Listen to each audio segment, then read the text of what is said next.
Hello, with the recent patch we got the skill tree changes, and with the skill tree changes there were a lot of changes to every single build on both sides. So back in the days you had to spend a lot of time and trying to figure out what you want to run, and you had a lot of ways to play the characters, but you also had to spend a lot of time respeccing to get what you want when you knew what you want to get.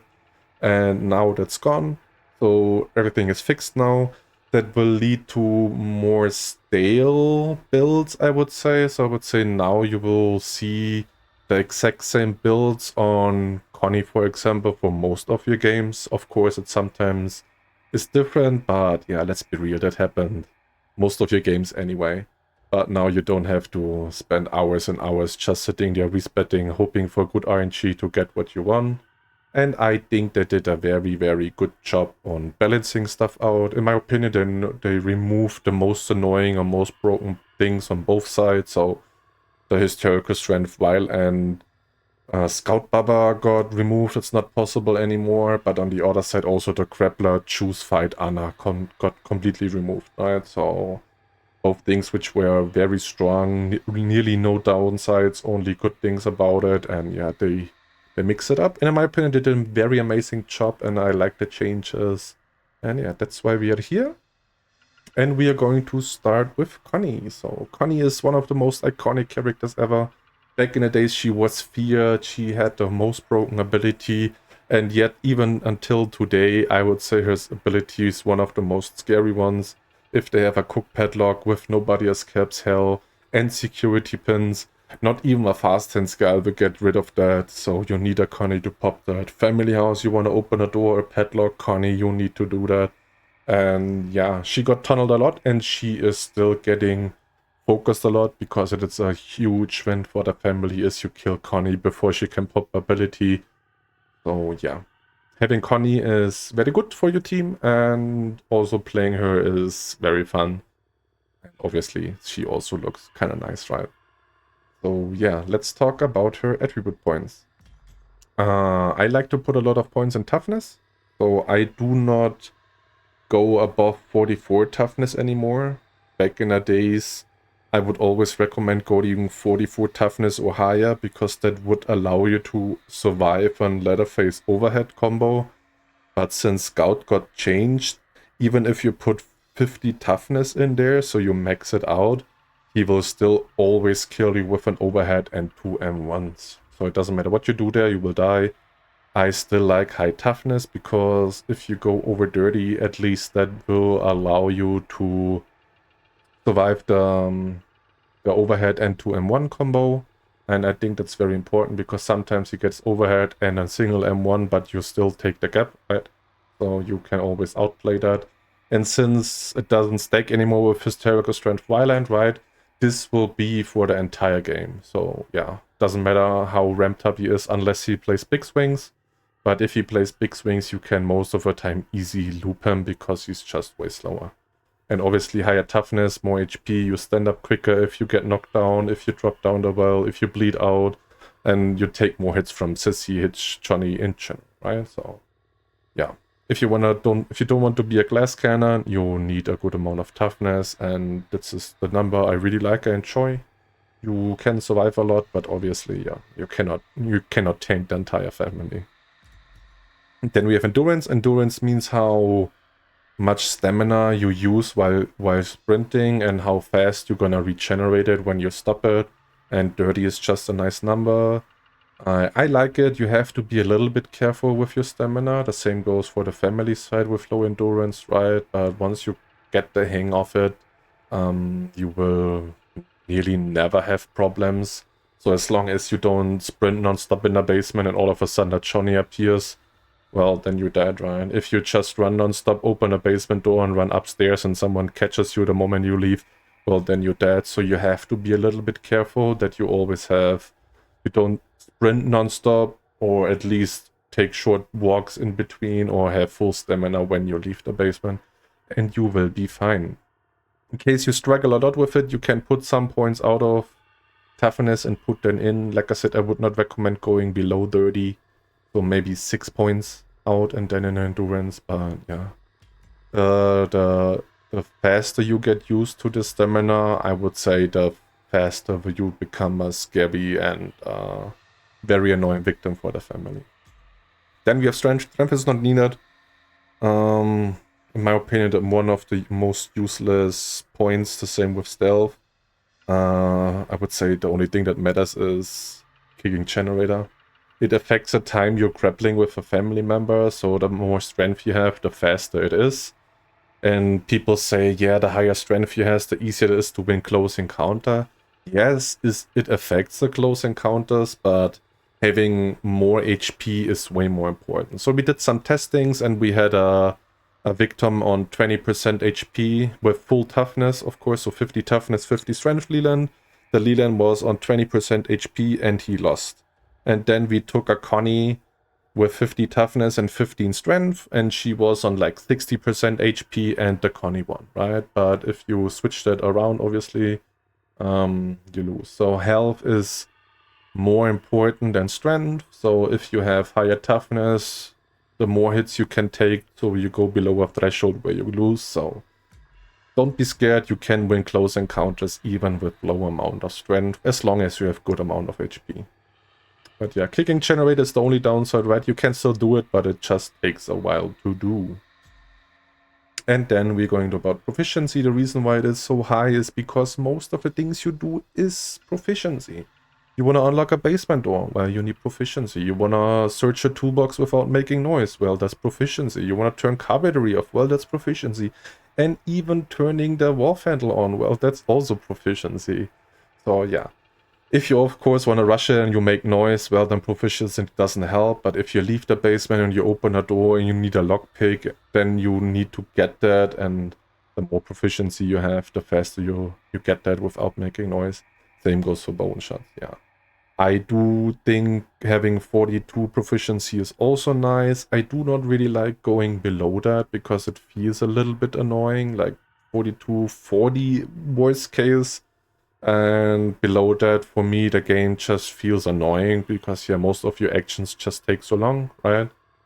But if you think, okay, it still takes you too long, you get interrupted way too many times right before you unlock a door or whatever, you can do the same. You put some points out of toughness and put in proficiency, but usually you will not run into problems by having 44 and you're all-rounder, especially, right, you have your ability, so the most annoying padlocks or doors you can just get rid of, so yeah, you should be fine.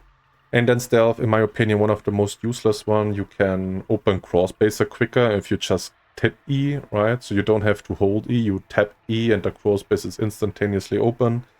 Or if you go up a ladder or a crossbase, you take it, your victim makes less noise. So yeah, it's not good, but it's just high. It helps sometimes, right? If you're outside and you want to open crawl spaces, so you can just instantly open them without making noise. Can be nice, can be useful, can even maybe change your life because you prepare a loop already for later on and then the family member finds you and then you're Gucci.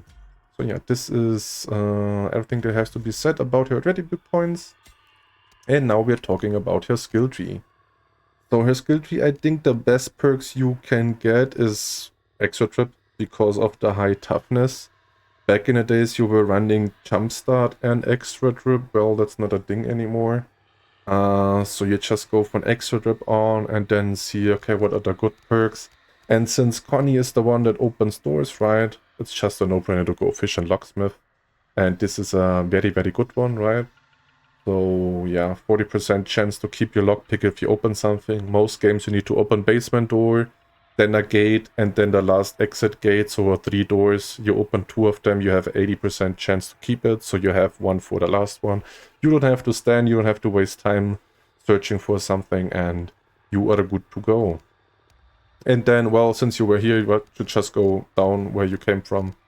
And the reason why I went left here and not the middle one is, I think it was because you have more attribute points over here. But yeah, don't trust me so sure on that if you have more over here or in the middle. But yeah, you just go here and then you take your most important perks up there. And yeah, and then we talk about her loadout and her perks. Like I said, you have a high amount of toughness. The more toughness you have, the more value you get out of extra drip. Because, like I said, if you have base toughness or dirty toughness or 20 toughness, right, and you use extra drip, well, most of the time it's wasted, or a lot of the health is wasted, and now if you're low HP and you pop extra drip, you get it back, right? So it's a very, very nice combination. And then, like I said, you have the fish and locksmith, so these two, I would say, are always the one you want to run, and they are just the way to go. And then the third one, I think what is very, very strong is Saboteur. So if you do a fuse box, it's kind of like tempering it. So if you do the fuse box, with Saboteur, it will stay open longer, so it just closes by the time it runs out, and the family member cannot turn it off earlier. Same goes, of course, for Generator, but yeah, just doing the fuse and be able to escape by yourself is a huge deal, because most of the time they can just close it. But with hands in the game, obviously, right, he can rip it off, so you have to see. If hands in a game, maybe fuse is not the best play, and then you can run choose flight, which is, in my opinion, still not the worst perk. Very handy, and yeah, you just have your stamina back and you can sprint more. And what a lot of people really underestimate, in my opinion, is intuition, because you just go somewhere, you find a fuse or a wolf, you pick it up, and you know exactly where you want to go, right? So for example, okay, they have no hands. Today I'm gonna do the fuse. So you just pick these 3 perks. You pick up the fuse and you instantaneously know where the fuse box is, and you do it, and you will always be able to escape yourself. Yeah, this is just an overall a very nice perk. What also is very nice, if you manage to run out of stamina a lot while you're getting chased, Second Wind is not the worst perk to run, because you get injured, then you start running away, and then you get your stamina back after 7 seconds of not being hit. And then, so you can you play a loop, and you need to change the loop, or you wanna change the loop, right? And on your way to the other loop, you get hit. And, well, then you just use that loop a while, you get your stamina back, and you can make it to the other loop. So you can, like, go from loop to loop to loop until you are in a place where you can keep the family busy non-stop, or just get the family member out of your way. So yeah, these are very nice perks. I would say this is probably the base loadout I would always want to go. And yeah, this is all there has to be said about the perks. And now we are going to talk about her ability. Her ability is you going to unlock any door. Doesn't matter if it's a basement door, if it's an exit door, or is it a cook padlock. You just go there, you pop your ability, and then you just have to click E until the meter is full and the door is open. If you get hit though while you do that, you still have the 1/3, 2/3 and done. So if you have your ability and you get hit between the 2/3 and done, your ability is on cooldown and the door is 2/3 unlocked. So you have to keep it in mind. Don't use it when you're right next to a family member, unless you know you have the 1.5 seconds-ish. It's not taking long for you to complete the action. And then the padlock is gone, the exit gate is open. So something that only Connie should do is do the car battery first and then go to the gate. Every other victim, I would say, do the gate first, then the car, because the car makes noise. The family member comes and then they can interrupt you on the car battery, right? But Connie, most of the time the car battery is closer to the door, so you save time by leaving, going to the car, doing the car, running to the exit gate, and then popping it on the exit. So yeah, this is ability, how you want to use it, but the downside is earlier level you use stamina. So you pop your ability and unlocking stuff will cost you stamina. And then your proximity warning, so the yellow radius around you that family members are close, is gonna be gone. So yeah, keep that in mind. It has a very, very huge downside. So to kind of counter that, I would say doesn't matter what you play in the beginning, the stamina consumption is always used. It still takes a lot, but yeah, doesn't matter. Even if you only level 1, you go this. And then, yeah, okay, you can argue with going middle and middle until you're level 2 and then respec and going middle and right. But that's obviously up to you, right? How aggressive you use it. If you want to use it really, really aggressive, I would definitely recommend going middle and middle. And if not, you can already go middle and then right. But yeah, once you go middle and then you reach level 3, you respec and then you go middle and then you go right. Because now the debuff of your stamina and the family proximity debuff is reduced to 18 seconds. And yeah, because level 3 over here, if you do that, your ability will not use stamina anymore. So you go there, you pop your ability, you consume no stamina, but you still have a stamina debuff, right? So your stamina is not going to recover. So be careful, if you lower stamina and you do this, you still have low stamina, and then you cannot run for 18 seconds, right? So be aware of that, and yeah, if you know that, this is the perfect way to go on her ability, in my opinion. Yeah, obviously, if you're playing less aggressive and more sneaky, you can mix it up. I would not recommend playing sneaky in this game. The most sneaky victims have the least chance of escaping unless the whole team is distracting aggressive, right? And if you have 4 victims who are not aggressive at all, nothing is gonna happen. They're just all gonna wait in the basement. Nobody will have fun, and in the end, they just die because Grandpa is level 5, right? So yeah. Be proactive and show the family who is boss by playing our Connie cutie. So that's it. That's all you need to know about the new skill tree and the new loadout for Connie. I hope you liked this video. Hope you enjoyed it. I hope you're gonna make some use out of it in your next games. In case you did, make sure to leave a like. And as always, if you feel super nice, make sure to leave a comment in the video below or subscribe to my channel in case you didn't already. Thanks for watching and good luck in your next games. Bye bye.